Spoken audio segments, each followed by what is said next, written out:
What's going on, everybody? Gentleman94 here. Welcome back to Ben Builds. This is build day number 11 for the F-105 Thunderchief. And today is going to be a pretty big day, guys. We're going to be putting some paint on this model. We're going to start here with the bottom section of the model first, though. We're going to work on the wheel wells, the landing gear bays, the landing gears themselves. We're going to go ahead and paint all of that, let it dry. Then we're going to mask it off, and we're going to shoot the bottom with the kind of whitish gray color. And we're going to get that set, ready to go. So next time, we can come in and hit the brown and the colors on top. Speaking of colors, let's take a look at what we're going to be using. This is the color for the bottom of the model. This is Silver Gray by Vallejo. Also, for the top color, we're going to be using Tan Earth, also by Vallejo. Not really sure how Vallejo works. First time really using them here through the airbrush. We also have two colors for the very top. This is going to be our green. Both of them are Model Air, also by Vallejo. And yeah, I've never really used these before, but you're supposed to be able to put them right through your airbrush without any sort of thinner. Not entirely sure how that's going to work, but we're going to give it a try. If we don't like them, we can always mix them up, change up the color a little bit as well. Also, we have our flat white here, just in case we need it for anything else. And we're going to be using this. This is Tamiya XF58 Olive Green. That's going to be for our wheel wells. Now let's go ahead and mix up some of this olive green and get this squared away, ready to go. We're going to be using our typical procedure, which is a little bit of rubbing alcohol, and we use a little bit of paint and our Wada HPC airbrush. We're going to be trying to get this a good consistency. It's about the consistency of whole milk. So some people like to do 2-to-1 mixture, 1-to-1 mixture. I'm not really sure how exactly I like to do mine because it seems to vary per paint. Like I said, I've never used Vallejo before, so I have no idea what mixture is going to be for that one. But for Tamiya, I tend to do about 1.5 to 1.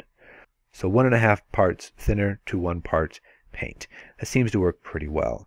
We're going to put 3 dropperfuls from our eyedropper, and then we're going to put some of our thinner in here through our syringe.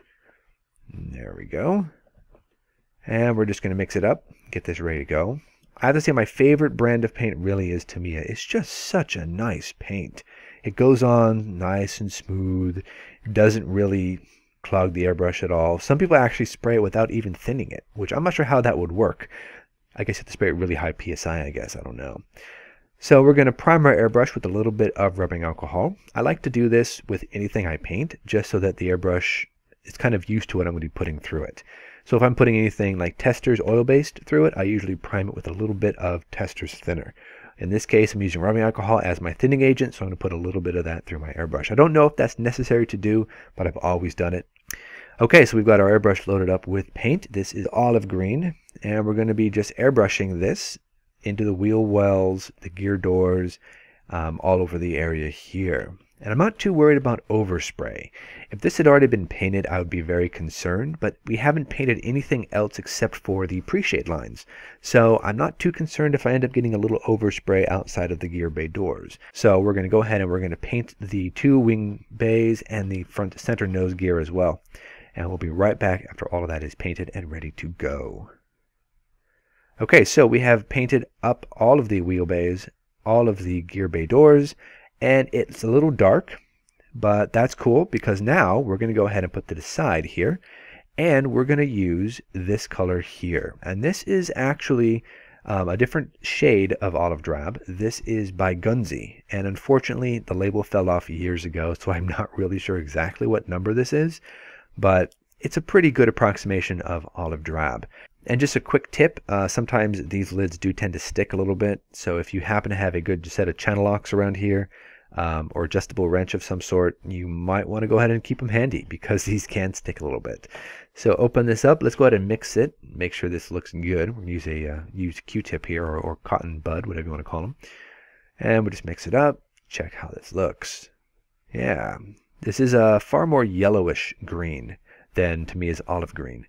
So this ought to help a lot here, and we're just going to airbrush this over the top of our base coat of olive green, and this should give it a nice little bit of color fading here and there. We're going to load up the airbrush, mix up a little bit of that, the same process as we did with the Tamiya paint, and we'll be right back after that's all finished up. Okay, so while that's drying, I decided, best to not waste time.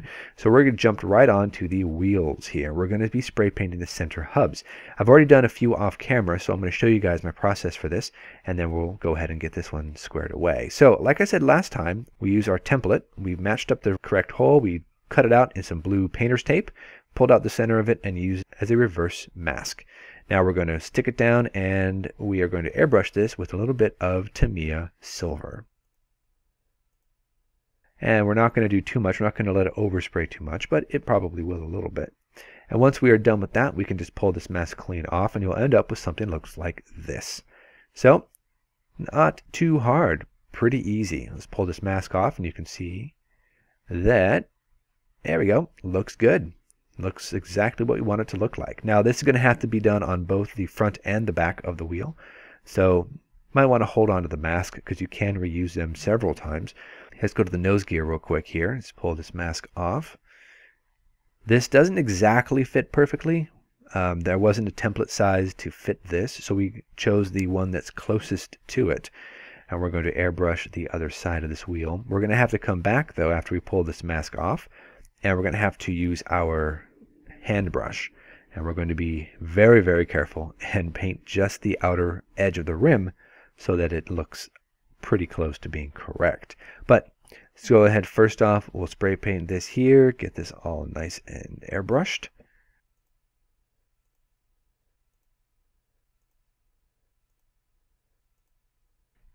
Looking good. Pull this mask off, and very carefully, there we go. Looks good. Alright, so now we're going to take a little bit of a hand brush here. We're just going to very carefully paint the exterior part of the rim, just because it's not quite the right size, but not a big deal.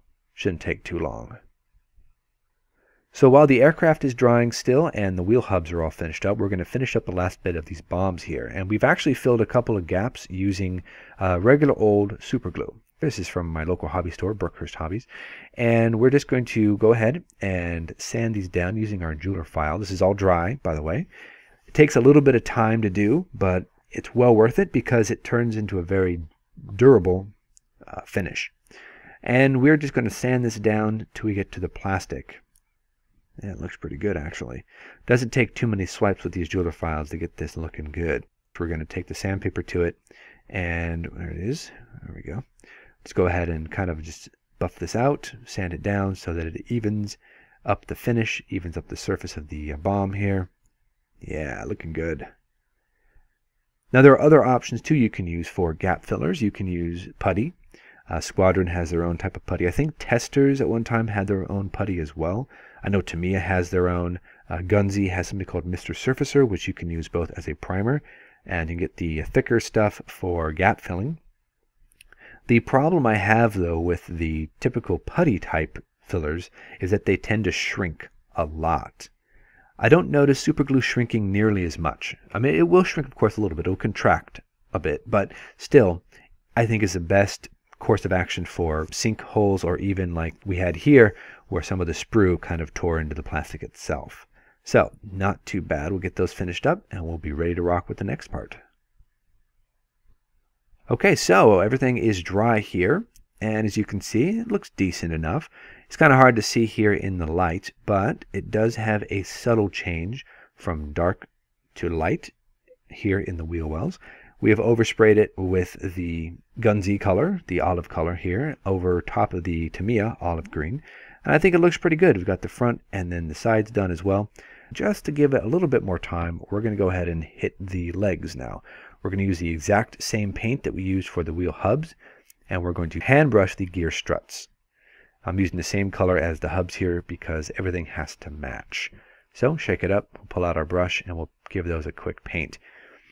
Now, I have seen different colors for wheel wells and gear doors and all sorts of things. I've seen white, I've seen green, I've seen natural metal, I've seen all sorts of things. I've decided to go with silver gears and the olive drab gear doors just because I like a little bit of contrast. So we're going to go ahead and paint these up, and we'll be right back after we've painted up the different gears here with the silver color. Okay, so that is all finished up. The gears have been painted and the wheel wells are dry. So now we're going to go ahead and mask off the wheel wells so we can overshoot the entire aircraft with our base coat. Well, we can't unfortunately just airbrush right like that, though. We have to make sure these are protected. So to do that, we're going to use a technique that I've been using for years, and I'm not exactly sure where I found it or if I came up with it. I'm pretty sure other people do this too, so I'm not the only one here. We're going to use paper towels, and we're going to create our own masks out of paper towels. We're just going to rip this paper towel into small little patches. It's probably too small there, but that's fine. And get a couple larger ones here. There we go. And we're going to use these patches and a little bit of water, just regular water. Don't use any sort of thinner or anything like that. There we go, just a little bit of water here. And we're going to create a bit of a protective layer by taking something, say like a pin vise. Where's our pin vise? Here it is. Or maybe a hobby knife or something.